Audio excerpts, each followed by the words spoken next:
Radio Fréquence Méditerranée. Il est 18h. C'est l'heure de se poser pour parler de tout sans tabou. C'est l'heure de l'antenne chill. Chill time. L'antenne chill. L'antenne chill. Retrouve-nous en direct vidéo sur notre page Facebook Radio Fréquence Méditerranée. Et bonsoir chers auditeurs, chères auditrices. Ce soir vous écoutez une voix que vous n'avez peut-être pas l'habitude d'entendre lors d'une ouverture d'émission. Voilà, pour ceux qui écoutent la radio, vous savez qui je suis, Lisa, voilà, accompagnée de mes fidèles acolytes du Mac de la Riviera, donc Emeric et Julien. Bonsoir. Comment ça va? Hello, ça va trop bien, je suis trop content. En pleine forme. Ce soir c'est une grande première puisqu'on lance notre émission, voilà, notre émission qui s'appelle l'Antenne Chill, qui est une émission fun. Voilà, on va parler de tout et surtout de choses très intéressantes. On va parler de sociologie, de lifestyle, un peu de sexe aussi, de sexologie, bien sûr, attention, de sexualité. On va aussi parler de la rentrée, puisque c'est le thème de notre émission. Pour certains, vous êtes déjà rentrés à l'école, pour d'autres, c'est bientôt, donc on a voulu mettre ce jour à l'honneur. Voilà, je sais pas pour ceux qui nous écoutent, si vous pouvez le voir, donc je vous invite à aller voir sur le live Facebook, mais on a vraiment une petite déco, on a nos petits accoutrements, donc ambiance rentrée à 100%. On sera présent donc tous les derniers jeudis du mois, le soir à 18h pour l'antenne chill. Donc j'espère que ça va vous plaire. Surprise pour le programme. Un petit mot, mes chers acolytes. J'adore la rentrée. Vraiment, là, le thème, tout est super. J'ai trop hâte. Moi, je suis en pleine forme. Voilà, j'ose le dire. Ça se voit. Moi, j'aimerais des rentrées comme ça tous les ans, en fait. Mais qu'est-ce que ça vous évoque, la rentrée, déjà ?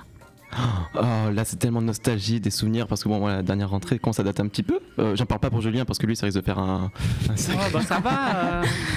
Ah là là là là là. Mais toi, ça t'évoque quoi ?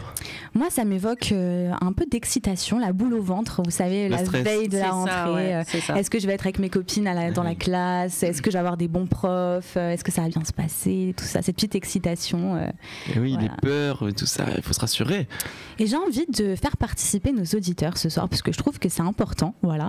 Et je voulais vous demander donc déjà à vous, et puis surtout je vous invite à répondre donc dans le chat Facebook, quel est votre pire souvenir de rentrée scolaire ou du moins scolaire pour bah ça c'est facile. Alors du coup, meilleur truc de la rentrée, c'est sentir les nouvelles affaires, le plastique et tout. J'adorais quand j'étais gosse. Ah ouais, c'est un petit psychopathe les quand même. nouvelles gommes et tout là, machin et tout ça. Mais par contre, pire souvenir, c'est la fois où j'ai redoublé et que je me suis retrouvée dans une classe où je connaissais personne. Ah, l'angoisse. Au lycée. Au lycée. Ouais. En fait, j'ai redoublé, donc j'étais avec mes potes parce qu'on était tous dans une seconde qui était la seconde des redoublants. Et du coup, j'ai redoublé 2 fois, mais cette deuxième fois, je l'ai mal vécu parce que j'avais tous mes potes. Puis il y avait la différence d'âge aussi, peut-être un peu. Petit peu à l'époque, ouais. Quand t'es au lycée, c'est beaucoup. Et je me suis retrouvée qu'avec des gens que je connaissais pas. Ah ouais. En première littéraire et en plus des gens très gratte-papier. Mais d'un côté, ça peut être super bien parce que tu peux faire des super bonnes rencontres, des nouvelles rencontres, qui est arrivé. Changer un environnement peut-être toxique ou quoi. C'est ce qui est arrivé et du coup, voilà. Puis là, elle, c'est génial, dédicace à tous les littéraires. Ouais. Et toi, Emeric, alors ? Alors moi, c'est pas tant un souvenir de rentrée, parce que bon, à part hormis le stress, bon, j'ai jamais rien eu d'exceptionnel. Plus un souvenir, c'était durant l'année. J'étais le bon élève, moi. Moi, j'étais le bon élève. Ça m'en donne. Le bon toutou. On n'en doute pas. Mais le bon toutou, quoi. Mais j'étais tellement le bon toutou qu'à un moment, je participais beaucoup, mais même parfois, même quand je levais pas la main, quoi. J'étais horrible. Et un jour, c'était ma prof de histoire géo du collège.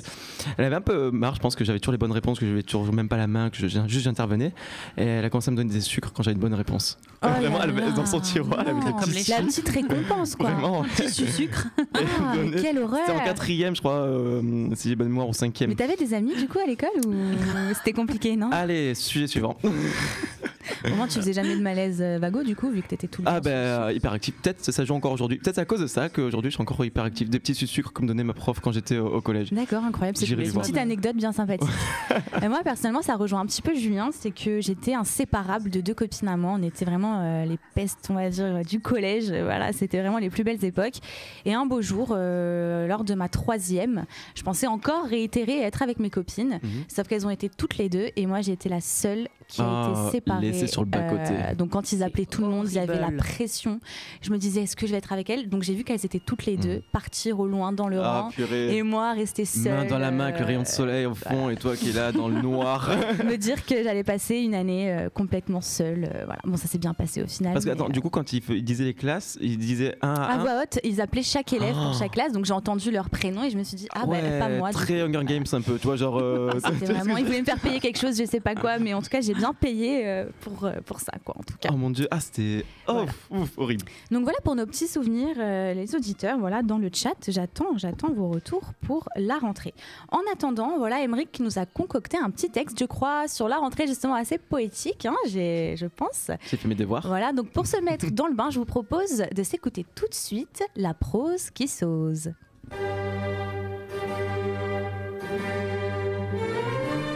La prose qui s'ose.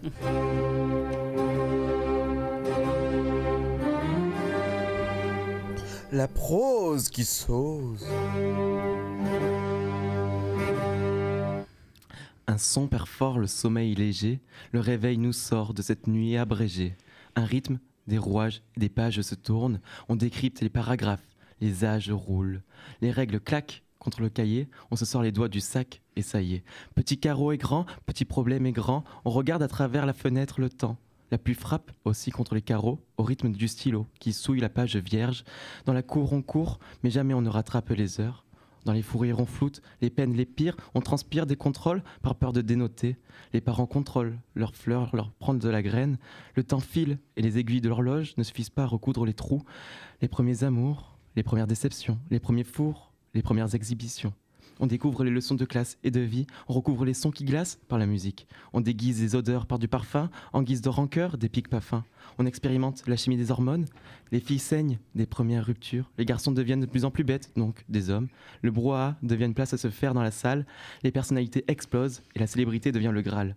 On tourne en rond, à avoir besoin d'un compas et d'un compère, on doute des millions de secondes, à avoir besoin de repères. On avance, parfois on recule, on trébuche, on perd des amis, des amours, des clopes, on ramasse des larmes, de joie, des peines, mais jamais elles ne sont vaines. Et on en a de la chance de connaître ces réminiscences qui reviennent, car à chaque rentrée, c'est la même.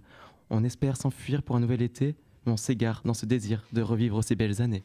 Oh là là, quelle beauté, quel beau petit texte. On dirait un mélange entre Stromae et Théo Lavabo, quoi. Ouais.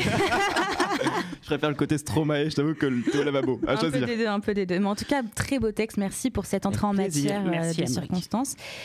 Et donc, on va enchaîner un petit peu là, parce qu'on a parlé rentrée. Moi, je pense que c'est important pour entamer la rentrée. Voilà, il va commencer à faire froid, on va avoir du pain sur la planche.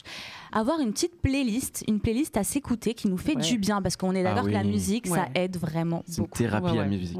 Tous les matins. Je me suis dit que j'allais vous proposer une petite playlist. À chaque fois qu'il y aura une émission Antenne Chill, je vous proposerai un titre. D'ailleurs, vous êtes invités, vous aussi, mes chers, à partager un titre de votre choix, à rajouter dans la playlist, qui sera disponible sur Spotify. Donc, je vous donnerai sur Facebook le lien, la playlist Chill sur Spotify, que vous pourrez écouter. Et donc on commence aujourd'hui avec le premier morceau que j'ai envie de vous faire découvrir. Et pour ça, on commence la chronique Playlist Chill. À la découverte de pépites musicales avec la Playlist Chill.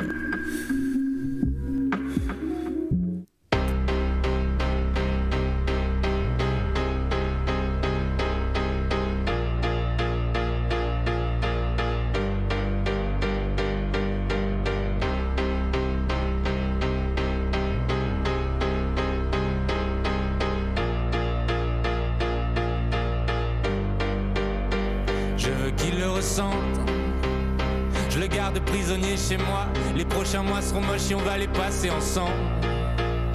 Ah, je suis trop malheureux sans elle. Et je veux qu'il le ressente.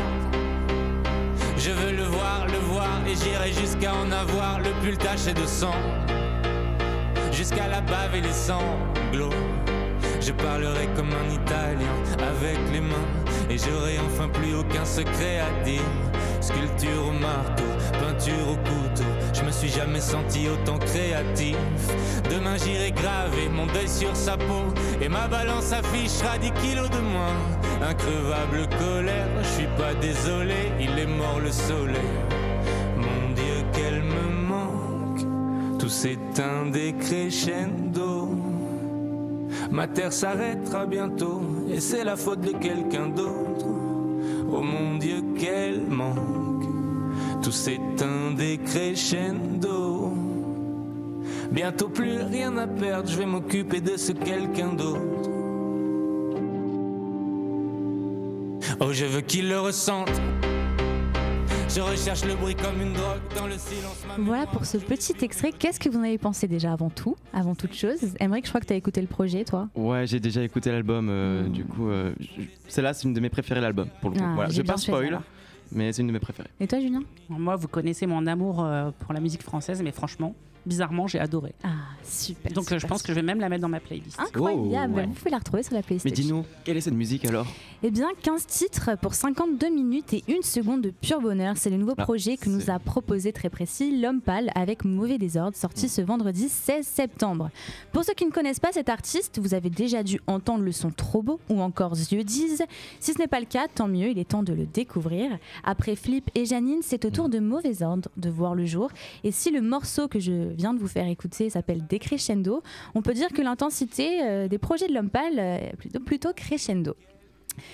Pour commencer, pour ce qui est de la pochette de l'album, déjà elle est magnifique. Voilà, c'est la compagne du coup de L'Homme Pâle qui pose dessus, Souheila Yacoub, qui est une actrice. Et on peut retrouver une allusion au Truman Show, qui est un film très connu avec Jim Carrey. Ah ouais. Donc voilà, sa quête aussi de savoir voilà, par rapport au regard de l'autre, par rapport à sa vie. Est-ce que tout ça est sérieux? Est-ce que tout ça n'est pas qu'une illusion? Donc voilà, c'est une très belle allusion culturelle. Puis aussi l'inspiration de tous ces questionnements à travers ces morceaux. Et encore une fois, sur cet album, il nous a régalé.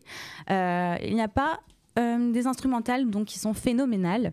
La musicalité aussi minutieuse que la promotion de l'album, parce que voilà, il a vraiment été plein d'interviews qui ont été plus intéressantes les unes que les autres. Vraiment, tout a été pensé, des mélodies passant de mélancolie à bangers entraînants, toujours en finesse et avec habileté. On retrouve aussi des passages chantés avec la voix signature de L'Homme Pâle, dont le timbre nous transperce, et surtout une plume toujours aussi délicate qui nous entraîne dans une autre dimension. Vous l'aurez compris, des paroles dignes des plus grands poètes, aucun mot n'est laissé au hasard, bien qu'il soit dans le mauvais ordre. Un alliage parfait entre rythmique et instrumentale plus lente et posée.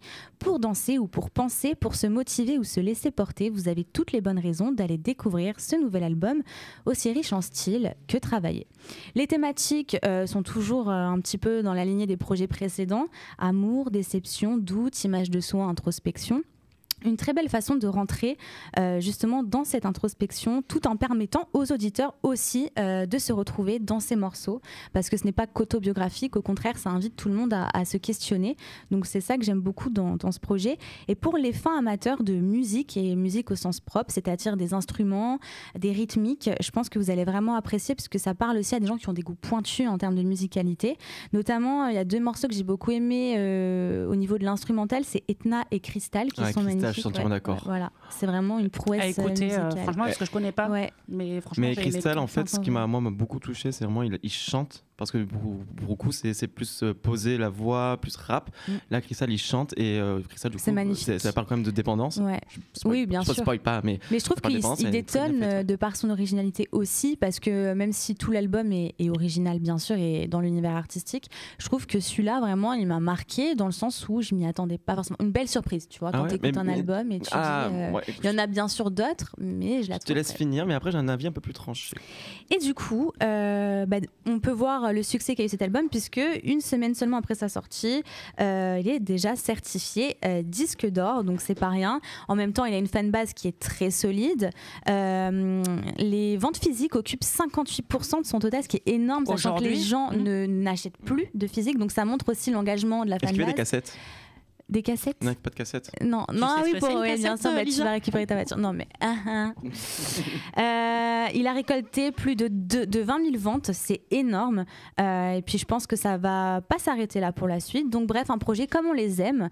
Il y a le fond et la forme, et surtout une empreinte artistique originale et façonnée à la perfection.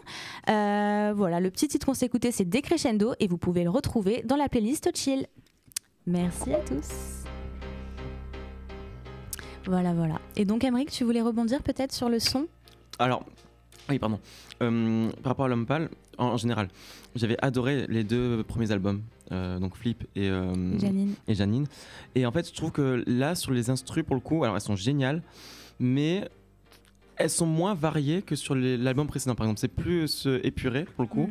Et c'est peut-être ça, moi, ma petite déception. Ouais, parce qu'il y a eu un vrai travail avec un groupe derrière et vraiment une empreinte mais- artistique de l'instrumental aussi qui est différente. Mais, Après, moi, je dis ça, mais par exemple, j'avais l'album Janice, je pense, en instrumental, que j'ai adoré. Oui. Parce que c'est vrai qu'il a une voix sublime, en fait, l'homme pâle. Et en fait, ça casse vraiment avec ce qui est dur dans ses propos, parce que ça parle beaucoup de psychologie, parfois même de choses comme la mort. Et bien sûr. en fait, c'est ça que j'aime beaucoup aussi, cette poésie.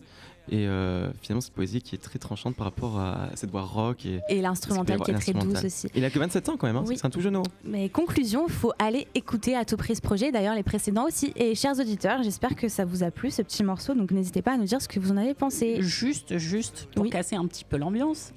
Je trouve que le son du début me fait penser à Scissor Sister, Laura. Ouais, ça me dit un truc. C'est un petit peu plagié le son du début, donc ça me. Peut-être qu'il y a de l'inspiration, sans parler Ouais. de plagiat. Ça arrive aussi. Ensuite, notre cher Juju, c'est la rentrée. Qui dit rentrée dit envie de changer, envie de Toujours. nouveaux styles, de nouvelles tendances. Des fois, on a envie de refaire un peu la déco de la maison, mais aussi changer de couleur de cheveux ou autre, hein, bien sûr, de style entièrement peut-être. Ouais. Et bon, on sait que tu es un peu notre professionnel en la matière, donc j'imagine que tu nous as peut-être concocté quelques tendances à retenir pour la saison à venir. C'est l'heure de quelle chronique ? Je sais plus. Style and chill. Ouais, c'est Style and Chill. En plus, c'est moi qui l'ai. Yes, style and chill. Désolée, mais c'est tout nouveau en même temps. Oui, Première. non, mais oui, c'est normal. Ouais, et en Il faut plus, le temps de s'adapter. Ouais, on profite comme du son. J'adore ma voix. Mais oui, style and chill, c'est parti. Style and Chill, oui, tu parlais de déco et c'est exactement ça. En ce moment, je suis totalement dans la redéco de ma chambre, de mon bureau.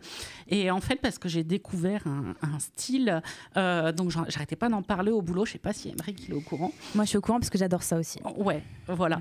Et en gros, ça traîne sur les réseaux, sur Instagram. Il y a plein d'Instagrammeuses qui font ça. C'est le style kawaii. Kawaii. Kawaii. Tu sais ce que Tu c'est, connais Emeric un peu ce que c'est ? Bah, kawaii, et je regarde les animés, mon garçon. Hein. Oui, Ouais. mais le style déco kawaii. Alors après, le attention. style déco kawaii, non, ça je sais pas.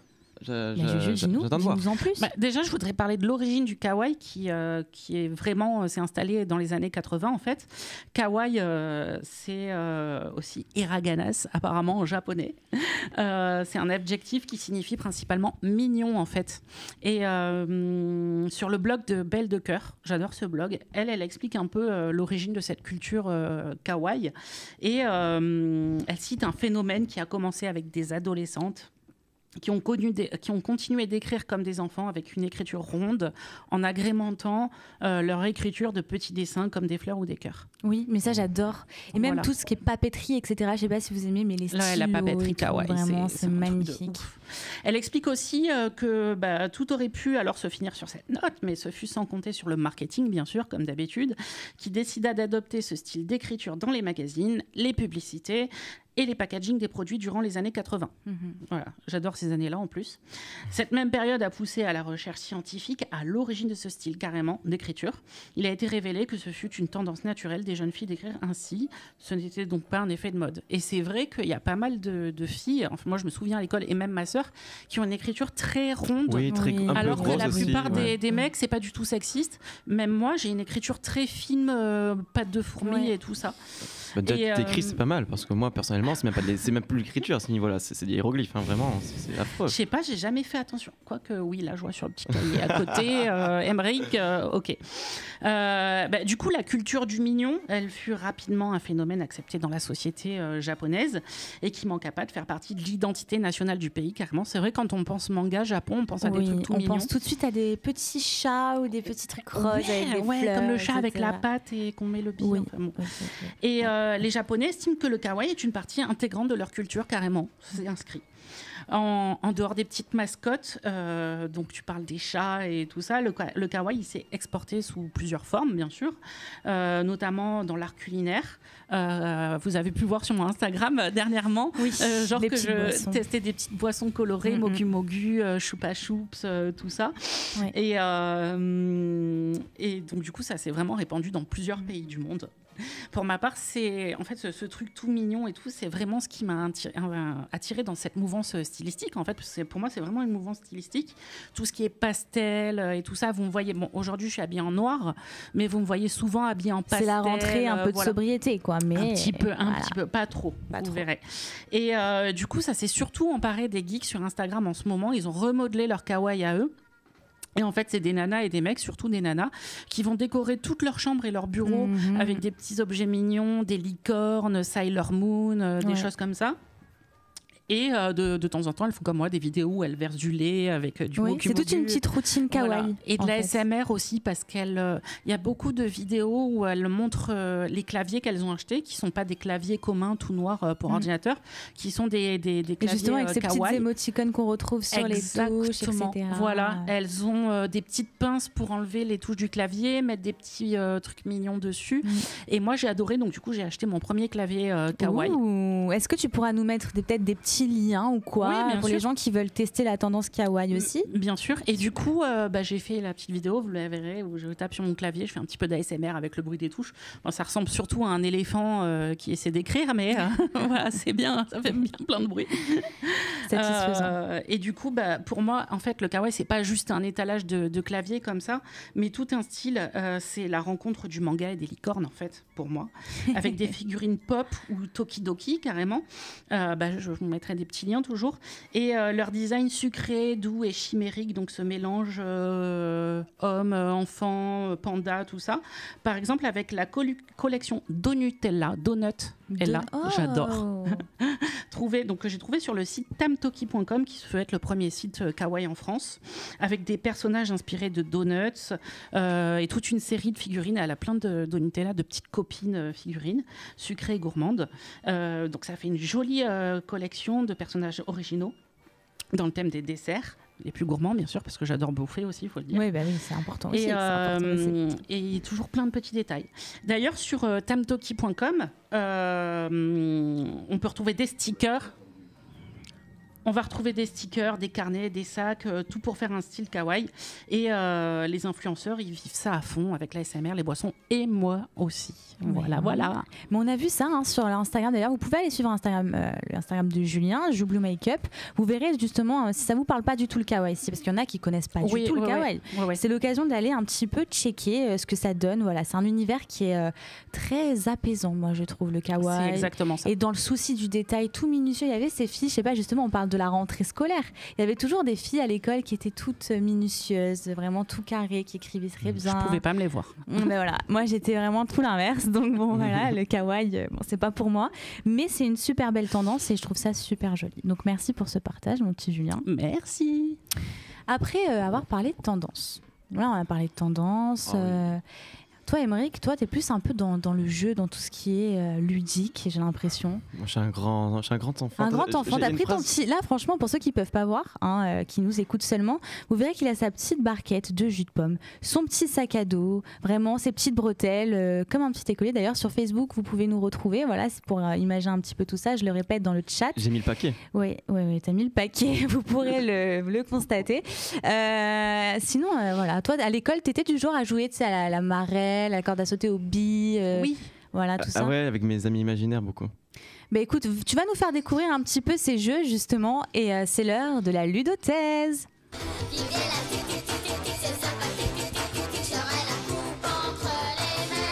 Ludothèse, les jeux d'Aymeric. Ludothèse. On s'amuse, on rigole, c'est la farandole des gaudrioles. Alors que je bourlinguais de réminiscence en réminiscence, la cour de récré m'a rappelé d'anciens souvenirs de divertissement.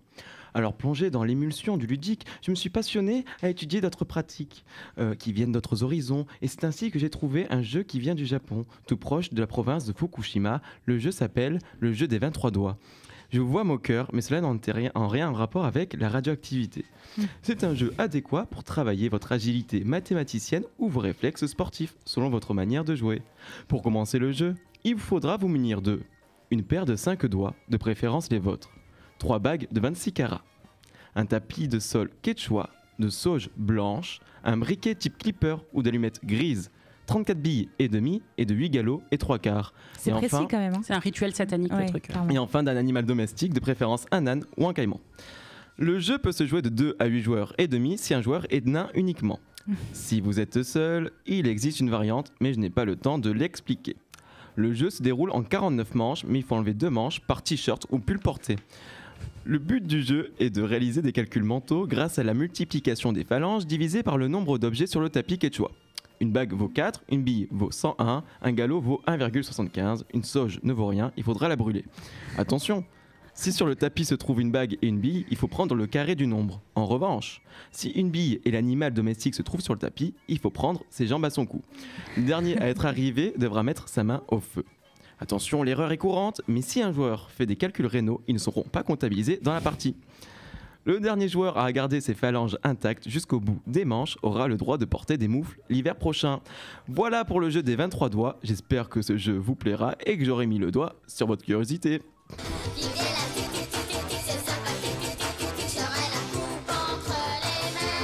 Ludothèse, les jeux d'Emeric. Ludothèse. Vous l'aurez compris, ce jeu a l'air assez compliqué à jouer. Sympathique comme tout. Voilà. Tu l'as déjà expérimenté ce jeu par hasard Oui, mais c'était compliqué, on était que 3 et 4. Et le caïman et l'âne, ça l'a fait aussi ou... On a juste eu un pote qui s'appelait Alan, c'est tout ce qu'on avait. On n'avait pas réussi à trouver d'autres animaux. Ma foi. Et chers auditeurs, j'espère que vous avez compris ce jeu. Si vous voulez le faire chez vous, vous serez exposé à des risques. On pourra créer un groupe sur Facebook ou autre, si vous voulez faire ce jeu. Je lance un défi, réussir à vraiment mettre en pratique ce jeu. Et Emeric, voilà, on pourra, oui, non, mais d'ailleurs, si vous voulez réécouter la chronique, écoutez, vous pouvez aller rejoindre la radio et redemander les règles à la radio. Il n'y a aucun souci. On va s'éclater avec ça. Ouais. Pour vos soirées, si vos soirées sont un peu plates, que vous n'êtes pas bon animateur et que vous avez envie d'enchanter vos convives, c'est l'heure de tester la ludothèse d'Emeric. Ah, bien sûr. J'espère qu'on aura d'autres jeux comme ça. Parce que, un jeu par émission, si tout va bien, découvert dans les fins fonds des tiroirs de chaque pays. Voilà, on va voyager. On va voyager. Ça a été des jeux incroyables. C'était quoi votre jeu préféré dans la cour de récré? En vrai, moi, il y a une époque où je jouais aux billes et j'aimais bien, j'avoue. Il y avait la pression parce que celui qui perdait, il perdait sa bille, il y avait un truc comme ça.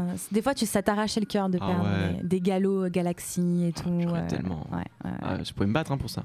Et toi, Juju, c'était quoi ton jeu? Je jouais aux Power Rangers. Mais vraiment, littéralement, j'étais le Power Ranger blanc, le vert, et puis après, j'étais le rouge parce que c'était Tommy. Et voilà. T'as fait toutes les couleurs en fait. Ouais. Toutes les couleurs de l'arc-en-ciel. C'est bon. T'es coloré. Et toi, du coup, Lisa?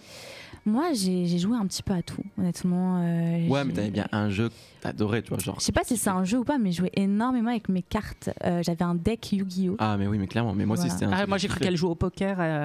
J'ai joué Alors, attention, parce que quand j'étais à la garderie de Jeanne d'Arc-Carré, pour citer l'école, parce que voilà, c'est mon école de cœur où j'ai grandi. Moi aussi. Et à la garderie, on jouait au poker. Je sais pas si je peux le dire, mais on jouait au poker. Au street poker avec le prêtre. Mais pour le coup, il n'y avait rien en jeu, il n'y avait pas de somme d'argent ni autre chose en jeu, mais on a appris, c'est là-bas que j'ai appris à jouer au poker, c'était vachement sympa. Mais c'est n'importe quoi, tu m'avais dit la belote, ça m'aurait fait tout autant rire, mais c'est incroyable. C'est ça la culture aussi. Non, mais c'est génial, mais... Beaucoup de gens qui ne savent pas jouer au poker et pourtant la belote ou autre, alors que les jeux de cartes, il n'y a rien de mieux pour se divertir. Ah, mais la belote, c'est génial. Surtout le poker. Allez, on parle de divertissement. Oui. On parle de divertissement, on a parlé de rentrée, on a parlé de première fois aussi dans la prosquissose. Oui. Et j'ai trouvé ça judicieux d'aborder, parce que quand on va à l'école, tout ça, on découvre aussi, c'est là-bas qu'on a nos premiers flirts, nos premières rencontres, nos premières relations aussi. Et oui. Et pas que affectives, j'ai envie de dire. Donc j'ai décidé d'aborder un petit peu les premières fois aujourd'hui. Alors bien sûr, en toute bienveillance, et on n'est pas des professionnels, on va parler un petit peu en général de ce que ça représente et on va partager ça avec nos auditeurs. C'est l'heure de la chronique Chill con Carne. Un sujet épicé, zéro tabou. C'est l'instant Chill con Carne. Est-ce que je peux préciser que c'est l'un de mes jiggles préférés? Bien sûr, tu peux expliquer même pourquoi, si ça te fait plaisir. Ah, mais parce qu'on s'est amusé, on s'est éclaté à faire tous les jingles, mais c'est vrai que celui-là, il est exceptionnel. Et puis on a galéré à trouver une musique. Il y a un réel jeu de mots aussi, pour ceux qui n'auraient pas compris. Ah bah oui, bien sûr. Chill con carne. C'est épicé, chill, l'antenne chill, chili con carne, c'est un petit peu... Oh là là, il faut l'expliquer parce que on n'est pas tiré par les cheveux. Tiré par les cheveux, mais plutôt drôle. Merci. J'ai envie de vous parler un petit peu des premières fois ce soir. Voilà. Qu'est-ce que vous en pensez, vous? Qu'est-ce que ça vous évoque la première fois chez vous? Waouh. Pas personnellement. Non, mais bien sûr. Mais c'est vrai que en fait, dans l'imaginaire commun, souvent, on voit ça comme disgracieux, pas agréable, stressant. Je sais pas si tout le monde a ressenti ça, mais j'ai l'impression que souvent c'est ça quand on parle, genre la première fois c'est nul quoi. Ça dépend. Je suis d'accord avec cette approche que beaucoup de personnes ont, mais d'un côté, ça peut être totalement différent. Que ce soit avec quelqu'un que l'on chérit, un inconnu, un ami, que ce soit en couple ou pour une nuit, la première fois reste gravée à tout jamais en nous. On se souviendra toujours la première fois. Bonne ou mauvaise expérience. Sauf si t'es sous. Quand tu fais ta première fois. Mais c'est une façon de, oui, aussi. Mais c'est une façon de s'introduire au plaisir charnel, de gagner aussi une sorte d'autonomie, parce que voilà, on se découvre, puis aussi on a peut-être une mauvaise expérience dès le départ, mais qui va ensuite changer par la suite. C'est pas une fatalité, il faut savoir. Non, bien sûr que non. Il y a déjà une petite approche. Il y a un sexothérapeute qui s'appelle Alain Héril, et j'ai beaucoup aimé ce qu'il a dit. Je trouve que c'est très parlant. Il y a dans la première fois une quête d'autonomie au-delà de l'initiation. Tout d'un coup, nous vivons des choses en lien avec soi, avec notre propre plaisir aussi. En plus de celui de l'autre, c'est la découverte du partage de l'intimité. C'est beau. Je trouve que déjà ça résume pas mal la chose. Parce que souvent la première fois, c'est souvent avec la première copine ou le premier copain. Je dis souvent. Alors voilà. Oui et non.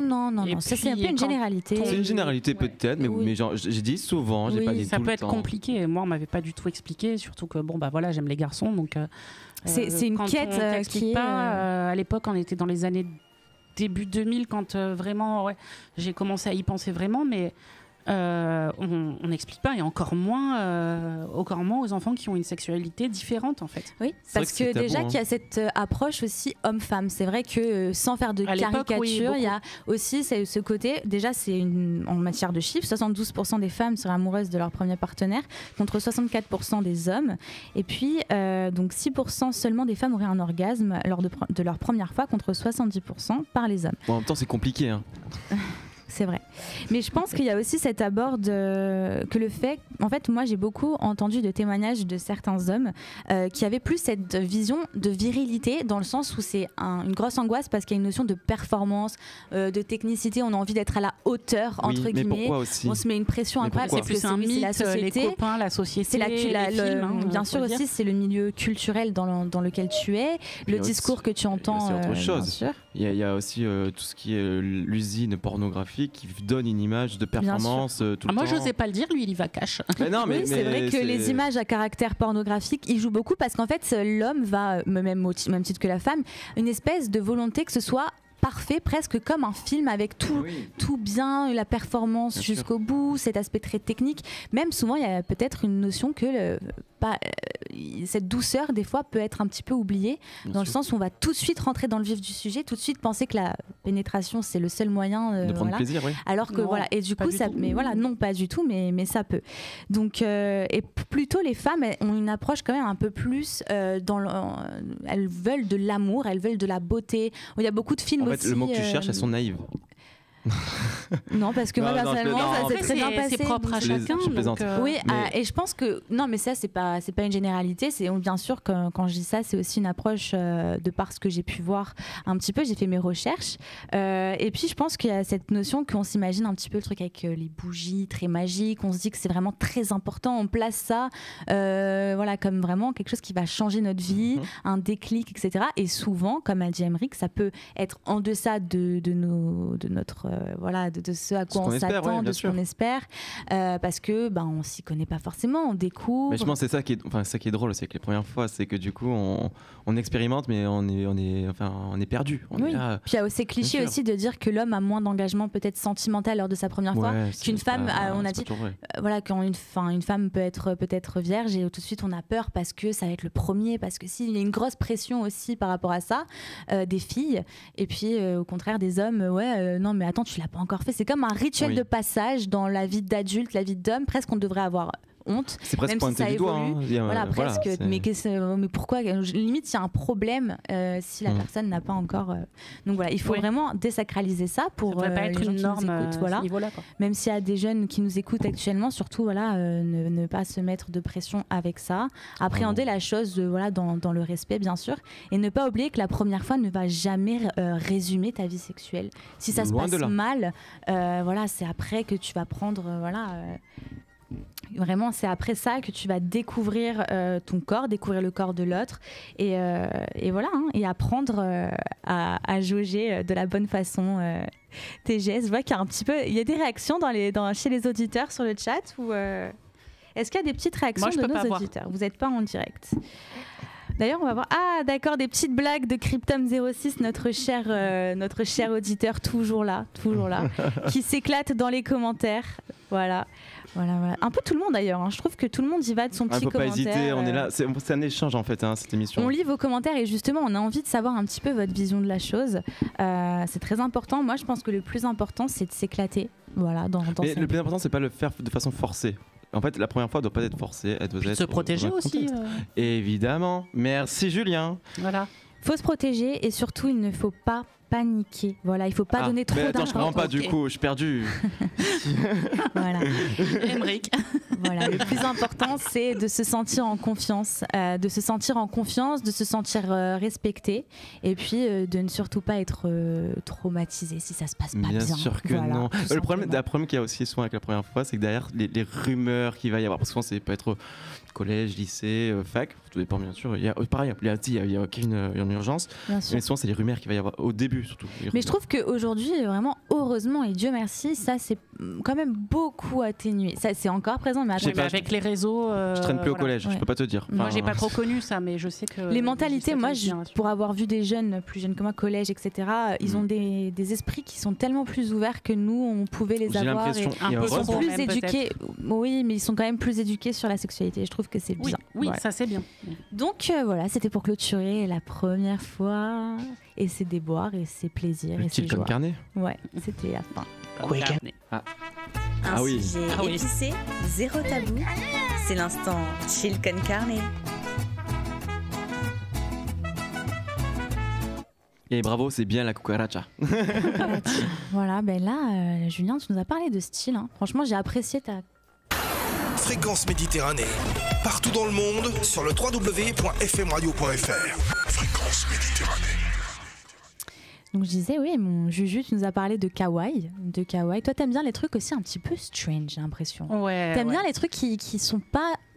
qui sont originaux. T'aimes l'originalité. Très quick and strange, ouais. C'est toujours moi, ça. Ouais, c'est quick and strange. Tu penses que tu peux nous faire une petite chronique quick and strange, là ? Bien sûr. Allez, je fais une petite chronique. Quick and strange. Oui, et du coup, alors, j'adore les trucs un petit peu étranges et un petit peu insolites et des fois un petit peu malaisants. Et là, dernièrement, je trouvais qu'on parlait beaucoup d'art sur Internet et qu'on est au milieu d'une hyper grande controverse. Ah, je sais de quoi tu veux débuter. Là, il m'a fait kiffer, là. Ouais, est-ce que, par exemple, Émeric, toi, quand on te parle d'art, là, aujourd'hui, en 2022, qu'est-ce que ça t'évoque aujourd'hui ? L'art actuel, contemporain ? Oui, je parle pas du cochon, je parle de... Ah purée, c'est pour ça que j'étais pas bien. Non, alors j'avoue que l'art actuel contemporain, il est tellement diversifié que de toute façon, c'est assez difficile d'avoir un... Je sais pas, il y a tellement de choses qui existent maintenant. C'est pas comme les périodes où c'était cloisonné. Donc je ne sais pas ce que tu entends par quoi, qu'est-ce que ça m'évoque. Mais en fait, moi je ne suggère rien du tout. C'était une vraie question. Donc, moi, l'art aujourd'hui, je trouve que c'est ça. En plus, avec maintenant tout ce qui est NFT, etc. Vraiment, ça s'est digitalisé à souhait. Et il y a même tout qui est mélangé en fait, toutes les époques. Avant, c'est vrai que par époque, aujourd'hui, on est dans une ouverture incroyable. Donc, après, on dit peut-être ça parce qu'on vit le moment, mais peut-être que je sais pas, moi, je dis une bêtise, dans 100 ans, on aura un coup d'œil un peu plus rétro et on va dire ah ouais, là, il était vraiment sur le digital à cette époque-là déjà. Après, je sais pas si on pourra le vivre. Enfin, en tout cas, moi. Oh, Juju, attends, ne te dis pas. Même nous, je pense pas. Tu sais. On sait que t'es le plus jeune d'entre nous quand même. Hein. Là, j'étais sur un truc en fait, et moi, je trouve ça phénoménal parce que vous savez que je suis un féru de technologie aussi. Oui. Art, technologie, beauté, tout ce qui est lifestyle, quick and strange. Le futur. T'aimes le futur. Ouais, je suis très futuristique. Et j'ai vu. On l'appelle OVNI. On l'appelle B2O. Non, l'OVNI, non, s'il te plaît, non. On m'appelle l'OVNI. Ça me fait penser à Joule, donc non, merci. Vive Joule. Vive Joule. Et du coup, maintenant, on peut créer de l'art en décrivant des choses, tout simplement. Ce phénomène-là, il a été initié par, de ce que je sais, de Dali.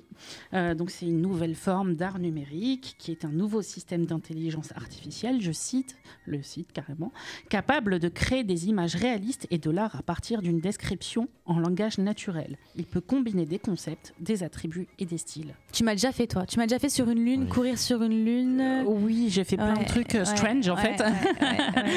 Mais en fait, j'essaie de... je vais vous montrer un petit peu. Incroyable, on a même des exemples. C'est sur mon Insta et ça, c'est sur. Montre-le à la caméra pour ceux qui sont sur le chat, voilà, et ceux qui. Alors je sais pas comment le prendre parce que je crois qu'il y en a un qui est censé me ressembler. Ouais, lui j'ai essayé. Voilà. Mais c'est difficile avec des mots parce qu'il faut dire il a le menton comme ci, le nez comme ça. C'est vraiment des physiques qui sont très atypiques et des choses qui sont très originales. Mais pas forcément des gens. Là, on voit par exemple que j'ai voulu créer un homme avec une tête de fromage et ça a donné ça. Montre peut-être à la caméra qui est à côté de toi.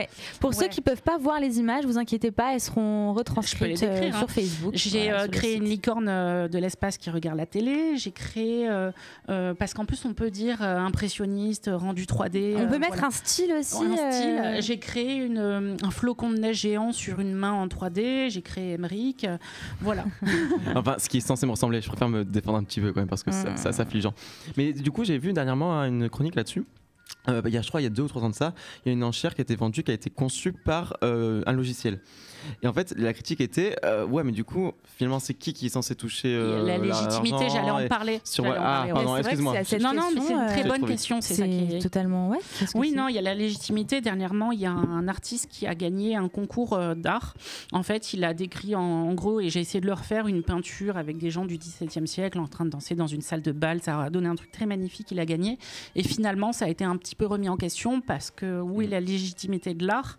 Est-ce que l'art c'est vraiment créé de toutes pièces, peindre ou sculpter, voilà, ou est-ce que l'art peut aussi passer par les mots, par un algorithme, donc un algorithme qui peut aujourd'hui pas forcément créer des images, mais étendre au-delà de ce qui se trouve dans la toile d'origine. Par exemple, ils ont fait beaucoup de trucs avec la Joconde, Mona Lisa, et moi j'ai essayé avec une photo de moi derrière en changeant, et c'est bluffant, ça fait même un petit peu peur, ça me fait penser au deepfake. Quand les gens, quand Lou utilise le visage de quelqu'un d'autre. Ah oui, c'est horrible, ça fait peur. Faut que j'arrête de faire ça d'ailleurs. Tu lances un appel national.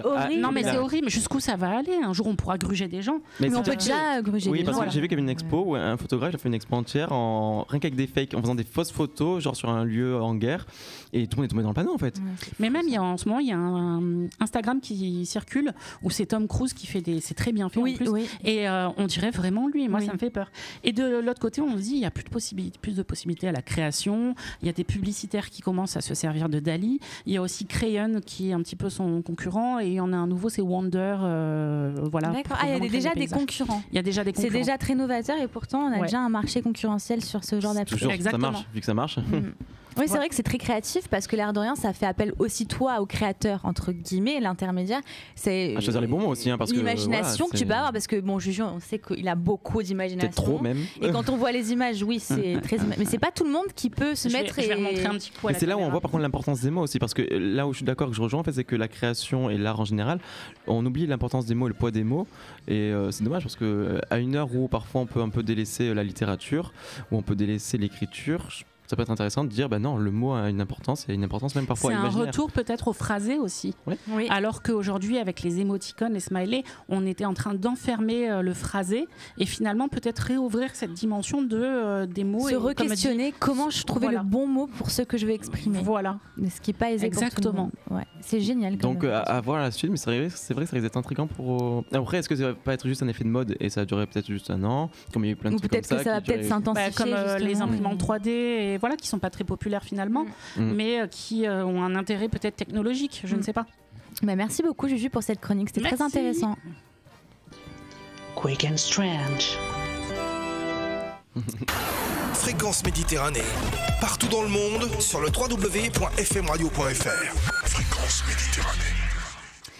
Il est 18h44, hein. J'ai pas vu le temps passer à vos côtés, mes chers compatriotes, mes chers camarades de classe en fait. Hein, bah oui, dans les camarades. Ça, c'est la rentrée. Donc, Ouais. Et ce sujet, le jeu que tu as abordé, ça m'a fait un petit peu penser à de la sociologie aussi d'un côté, avec toutes ces évolutions, avec ces comportements justement. Et je sais que toi, tu es quand même assez calé. On peut le dire que quand même tu t'y connais, puis surtout tu t'y intéresses beaucoup, donc tu fais tes propres recherches en autodidacte aussi, en Sur la plus de sociologie tes études. Ouais. Ah oui. Donc voilà, je pense que j'aimerais bien que tu nous parles un petit peu de sociologie parce que j'adore quand on en parle. Ah bah Voilà. écoute, c'est peut-être le moment info sociaux alors. Et je pense que ça parle à tous les auditeurs aussi. C'est vrai? On va Donc voir. c'est l'heure de l'info sociaux. J'aimerais vous poser une question. Si la réponse est oui, vous levez la main. Si la réponse est non, vous ne levez pas la main. Simple.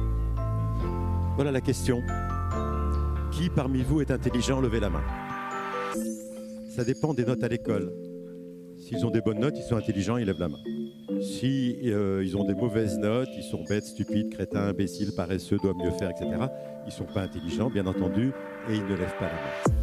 Vous avez compris, on va parler intelligence et intelligence multiple. Très beau jingle. Je tiens juste à faire un point d'honneur sur le jingle qui est de circonstance. Bravo, Il sera à chaque fois différent, bien sûr. et adapté à la chronique. Et c'est vrai qu'on va parler intelligence parce que souvent j'entends déblatérer les gens comme quoi ils sont bêtes, pas intelligents ou que sais-je. Durant les études, c'en est même un florilège à cause de la note, les contrôles, mais pas que. Et aujourd'hui, j'ai envie de vous parler de Howard Gardner, alias Howie pour les intimes. Hein. Howie, il a remarqué une chose, il s'est dit il n'y a pas que les maths dans la vie. Hein. Et c'est vrai, arrêtons de voir l'intelligence que sous le prisme qu'on connaît du collège, du lycée, promouvant les sciences comme la seule vérité unique. Et je dis pas ça parce que j'ai fait elle. Hein. Bon, un peu quand même. Hein. Un peu. Howard Gardner, alias Howie, dans son travail de recherche, a émis la possibilité qu'il y ait 8 types d'intelligence. Et je vais vous les donner en 1000. Numéro 1, l'intelligence logico-mathématique. Donc c'est la fameuse intelligence que l'éducation nationale idolâtre, qu'il faut à tout prix maîtriser. Il s'agit d'une intelligence des chiffres. Donc ça c'est simple, la capacité de calculer, mesurer, raisonner, analyser de façon assez intuitive. Ces personnes sont assez cartésiennes, organisées, logiques. On retrouve souvent ce type d'intelligence dans les milieux scientifiques, mathématiques, médicaux. C'est aussi l'intelligence qu'on retrouve beaucoup dans les tests de QI, par exemple. Je vais vous proposer un petit truc. Chaque fois que je vous donne un type d'intelligence, donc il y en a 8, essayez de me trouver un personnage réel ou fictif qui vous inspire ce type d'intelligence. Par exemple, pour l'intelligence logico-mathématique, moi j'ai pensé à Sheldon Cooper, vous savez, dans The Big Bang Theory. Oui, vous voyez voilà, ça image peut-être un petit peu, ça peut aider un peu. Okay. Je sais pas, si vous avez des idées, allez-y, hein, lancez. Ok, fou, ok. Voilà. Bon, pour la prochaine, donc l'intelligence intrapersonnelle. Waouh. Alors là, cette fois-ci, c'est... Genre un philosophe, quoi. Ouais. Phoebe dans Friends. Ouais. C'est le fait de bien se connaître. Quelqu'un de perché, du coup, qui est... Ah oui, c'est pas la génération d'Emeric en plus. Moi, je dis ça. Arrête, Friends, alors je t'explique juste, je connais par cœur. Je connais par cœur. Cela concerne plutôt les émotions et aussi connaître ses propres forces, ses faiblesses. Ce sont des individus qui sont beaucoup dans l'introspection. Ouais. Voilà. Quelqu'un qui va... Ils savent exactement ce qu'ils peuvent et ne peuvent pas faire, et sont capables de mobiliser leur capacité pour mieux réussir quelque chose. C'est une forme d'intelligence émotionnelle. Voilà. C'est plutôt des personnes qui sont dans le contrôle, passionnées par l'apprentissage et la recherche. On les retrouve fréquemment dans les métiers liés au développement personnel, au conseil, à la psychologie. Ou des profs aussi peut-être un peu. J'ai pensé moi à Gandhi, typiquement, voilà, qui s'est beaucoup questionné. Moi j'ai pensé à nous. Ah, écoute, tu peux penser à nous, ça fait plaisir. C'est exactement ça en fait. Mais vrai. Le Dalai Lama, Gandhi. Moi je sais pas si j'ai cette sagesse en moi de me connaître aussi bien que ça, mais j'aimerais bien. On verra pour la suite. Numéro 3, l'intelligence linguistique. Bon, là, c'est assez simple. C'est l'intelligence des mots. La facilité à lire, écrire, s'exprimer sur des sujets complexes. Ils prêtent attention aux nuances et aiment jouer avec les mots. Emeric, c'est ça. Souvent, ils ont également des facilités en langues étrangères. Il s'agit d'un type d'intelligence qui a assez travaillé à l'école aussi avec la logico-mathématique. On retrouve plutôt ce type d'intelligence avec les écrivains, les avocats, les traducteurs, journalistes et autres professions du langage. Dora l'exploratrice. Oui, pourquoi pas. Pourquoi pas. Moi, je pense à Victor Hugo. Dans la maîtrise de l'art, il est quand même plutôt pas mal. J'ai pensé à moi, tout simplement. Bah aussi, mais vous avez le droit de penser à vous. C'est beau. C'est beau. Alors, la numéro 4, l'intelligence interpersonnelle. On a vu l'intra, maintenant c'est l'interpersonnelle. Cette fois-ci. Avec les autres. Exactement. Oh, vous êtes à fond. On est à fond, on adore ça. C'est aussi ce qu'on appelle l'intelligence sociale. Ça, c'est plus des politiques, peut-être des gens qui vont arriver à bien manipuler leur audience. Des grands orateurs, effectivement, bien joué. Voilà, c'est des gens qui arrivent à comprendre les émotions, les intentions, les humeurs. Ça permet d'interagir harmonieusement avec les autres, de savoir comment s'adapter à son comportement, solutionner des conflits par exemple. Ou d'être gourou de secte aussi. Et ça nécessite quand même une bonne connaissance de soi, une bonne lecture des autres. Effectivement, les orateurs, les enseignants, les coachs, commerçants ou encore des leaders, les politiques, ça en fait partie évidemment. C'est des personnes qui sont assez sociables, empathiques et ouvertes. Donc moi il me fait parce que je l'adore, c'est Edouard Baird. C'est voilà, j'adore bien sûr. Après, je sais pas si vous en avez qui en viennent en tête comme ça. Des bons orateurs. Martin Luther King. Ouais. La exactement. princesse Peach dans Mario. Non, je suis à côté. À côté de la plaque depuis le début. Bon. J'adore. Numéro 5, l'intelligence musicale. Bon, pas de surprise encore, c'est l'intelligence qui est liée au son, bien entendu, donc une sensibilité aiguë à la musique, aux émotions qu'elle crée, au rythme, au timbre et les nuances sonores. Donc c'est aussi une facilité avec les instruments, une bonne oreille, et ça facilite aussi l'apprentissage des langues. Les musiciens, les compositeurs, les chorégraphes, chefs d'orchestre, ils sont dotés de ce type d'intelligence. Rien de foufou, mais c'est bien aussi de le comprendre, de le savoir. L'homme pâle en fait partie. C'est au lavabo, je le recite. Oui, moi je pense à Freddie Mercury, mais c'est vrai, voilà, après chacun a ses références. Ah là là, Émeric. Non, j'adore. 6, l'intelligence naturaliste. Attention à ce que je vais dire. C'est la dernière qu'il a trouvée, notre cher Oui. 10 ans après les premières quand même, elle concerne le fait de s'intégrer harmonieusement à son environnement et à la nature. Il s'agit souvent des personnes avec une conscience écologique manifeste, passionnées par la faune et la flore, des gens qui sont assez observateurs, sensibles, engagés et qui sont souvent vétérinaires, botanistes, agriculteurs, gardes forestiers, horticulteurs, que sais-je. J'ai pensé à Carl von Linné, pour ceux qui ne savent pas, c'est celui qui a fait la classification actuelle des animaux. D'accord. Voilà. Okay. Greta Thunberg pour moi. Ouais, oui, voilà, parfait. Moi, je pense à toi, Émeric. J'apprécie, j'aime. Numéro 7, l'intelligence kinesthésique. On l'oublie souvent, mais c'est l'intelligence qui est liée au mouvement. Donc, c'est celle qui permet de communiquer avec son corps, avec des gestes, des mimiques, le langage corporel en fait. Ce sont des personnes qui ont souvent une très bonne coordination, une habileté instinctive, motricité fine, une bonne mémoire musculaire. Je ne sais pas ce qui se passe. Mais non, mais je confonds ma droite et ma gauche, donc c'est pas moi du tout. Ah merde. C'est vrai qu'on la retrouve souvent chez les sportifs, les artisans doués de leurs mains, les chirurgiens. Mais non, mais je confonds ma droite et ma gauche. Passe le permis, je précise. Il passe le permis ça me fait rire. Donc, d'ailleurs, ceux qui habitent à Menton, faites attention entre 18h et 18-19, ne sortez pas. Ne sortez pas de chez surtout pas. Donc des grands sportifs, donc là on peut en avoir plein en tête. Faites-vous plaisir. La dernière, l'intelligence visio-spatiale.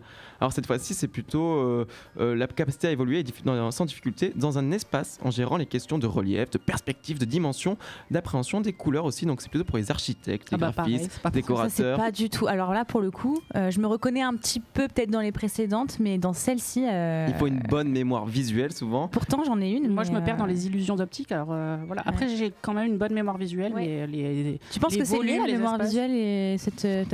en tout cas, dans mes recherches que j'ai fait, effectivement, ça implique une bonne mémoire visuelle et une bonne représentation mentale complexe du monde. D'accord. Parce que c'est aussi pour les géographes, par exemple. Et je pensais au Corbusier, évidemment, qu'on connaît très bien. Le Corbusier. Donc ça, c'était la 8e type. Alors moi, finalement, ce que je voulais surtout mettre en avant avec tout ça, c'est on se dit souvent, ouais, si je suis nul en maths, je suis pas intelligent, si je suis nul en français, je suis pas intelligent. Mais non, parce qu'en fait, il existe tellement de types d'intelligence, on peut se retrouver et on peut évoluer dans ce qu'on aime. Et c'est ça qui fait aujourd'hui souvent qu'on a des gens qui se pensent bêtes alors qu'ils ne le sont pas. Bien sûr. Et j'insisterai là-dessus. D'ailleurs, je vais citer Einstein, le scientifique qui tire la langue mieux que personne. Si vous jugez un poisson à sa capacité de monter à un arbre, il passera sa vie entière à penser qu'il est stupide. J'adore cette phrase, ouais. Et du coup, d'après vous, petite question pour clôturer cette petite rubrique, d'après vous, est-ce qu'il est mieux d'avoir un petit peu des 8 intelligences ou d'exceller dans une seule catégorie ? J'ai pas d'avis là-dessus. Je sais pas, ça dépend de la constitution de chacun. Honnêtement, je trouve ça génial, les gens qui sont vraiment, tu vois, qui auraient une intelligence vraiment et qui sont à fond dedans, qui sont juste... pour moi, c'est fascinant parce que c'est leur sensibilité aussi et leur forme d'intelligence. Et ceux qui sont calés un petit peu dans tout, ça doit être des personnes vraiment agréables à rencontrer parce que du coup... Ouais, mais il y en a qui... par exemple, Léonard de Vinci, c'est un peu ça. Oui, c'est quelqu'un qui appréhende tout son espace, qui appréhende qui se connaît, qui connaît les autres. C'est une espèce d'omniscience. Il était autant dans le transhumanisme que dans le réel et dans le... Voilà, ouais, c'est ça. Après, voilà, de moderne, peut-être qu'on en trouve un peu moins, mais en tout cas, moi, je trouve que c'est intéressant juste de se dire arrêtez de penser que vous êtes bête parce qu'il y a forcément quelque chose dans lequel vous êtes bien, vous êtes bon et vous excellez.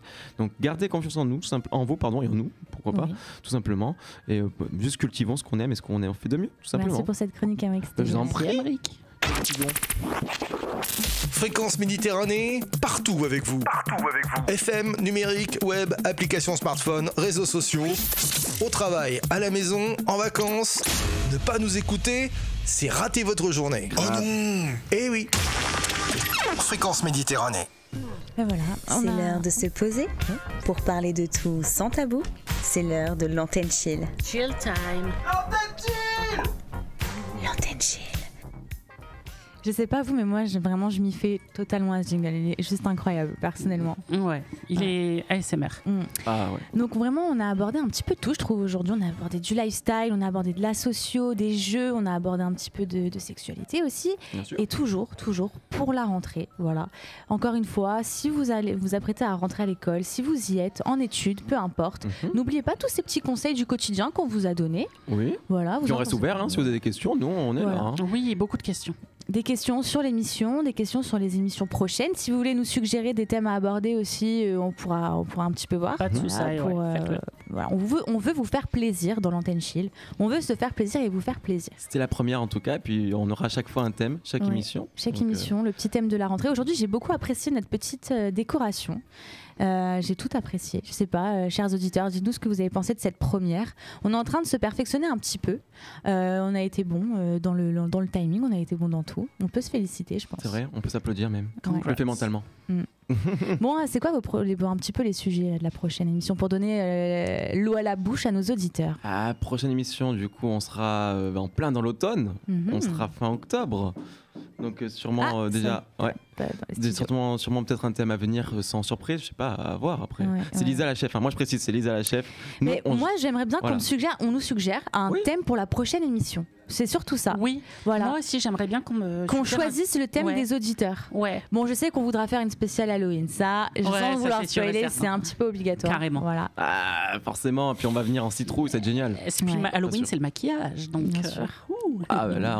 Du coup, j'ai pas encore écrit les chroniques, mais je vais y mettre, je pense, assez promptement. Mais ça risque d'être. Je vais trouver un jeu, je pense, assez effrayant, génial. La socio, je vais voir, mais il peut y avoir des choses intéressantes. Écoutez, merci beaucoup pour ce beau moment de partage. J'espère que ça vous a plu. Et je pense qu'on finit un petit peu en musique. Ouais. Vous en pensez quoi? On se réécoute des crescendo pour finir? Allez, on se fait plaisir. Merci chers auditeurs de nous avoir écoutés et on se dit à jeudi.